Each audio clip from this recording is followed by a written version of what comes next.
وڵی ترخۆ خۆیان نەزانن نەجاتمانان تازە ئێمە تیا چوین و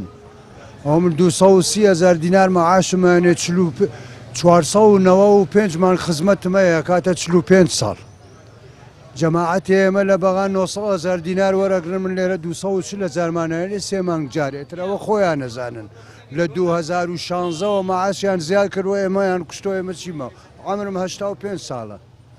بەخوا 3 دەستخانوم بووە فرۆشتومە بەخوا ئێستا تووشی نەخۆشی لە هیوامی ئێستا تێگەی بۆ نەخۆشیەکەت فرۆشتوتە؟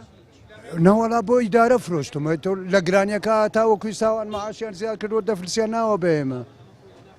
جەناب ناچار بووی 3 خانوو بفرۆشت ناچار بووم بە قورعان ئێستا هیچم بەدەستەوە نەماوە 3 ئەندامین من و پیرەژنەکە و کوڕێکم نەخۆشی نەفسیەیە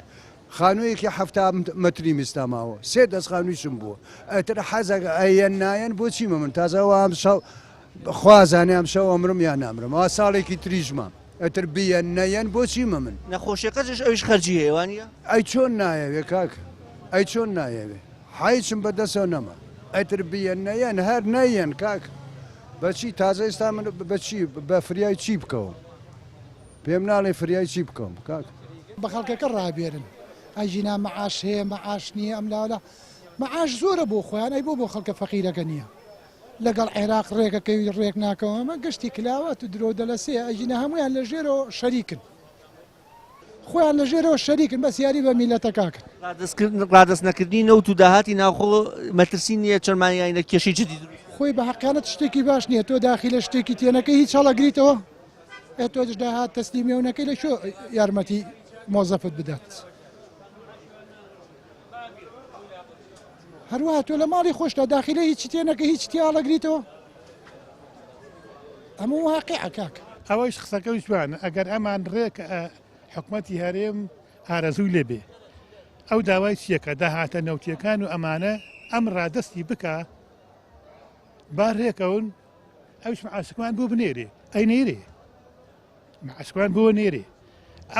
ئەوە دوو معاشیدا ئەم هیچی بۆ نەنارد کەمێکی بۆ نارد بەخوا نازانم چەندێ بوو وتی مەرزەکان بۆ نردوون ئاوا ئەمە و ئەوەیە وتیشان بەخوا هیچیان نەناردووە هیچ ئەو هەردوو موچەی نرد بۆمان بەخوا بڕاو هەیە من ئەلەو مەتیقام ئەو دوو موشە نەدا کە نێوەی سواڵیە کرد تەواوەتەوە لێ بوو ئیسە خۆم فەرمان بەرم هینێمە بڵێم خانە نشینم حەزەکەم ڕێکەون بە جوانی بەغا چیەڵێ ئیسە بەغا ئەمە 50 کەڕەوتی بەغا ئێمە چاڕوان هەرێمین هەموو شتێکمان کردووە چاڕوان ئەوە کە پێم ماتووە ئەوەمان ڕادستکە چێڵێ بۆیە نێرین ئێمە کوردستانە پارێزین کوردستانیشمان خۆشەوە تەسحێمان بۆیەوە هیوادارم ئەمە بێتە شینێکی تەبایی دوایەوە ئێمە هەرێمی کوردستان لە قانونی عێراقا فیدرالین یعنی مەجالی تیانە نە هەرێمی کوردستان هەموو قوارەکەی گو خۆی مێنێتەوە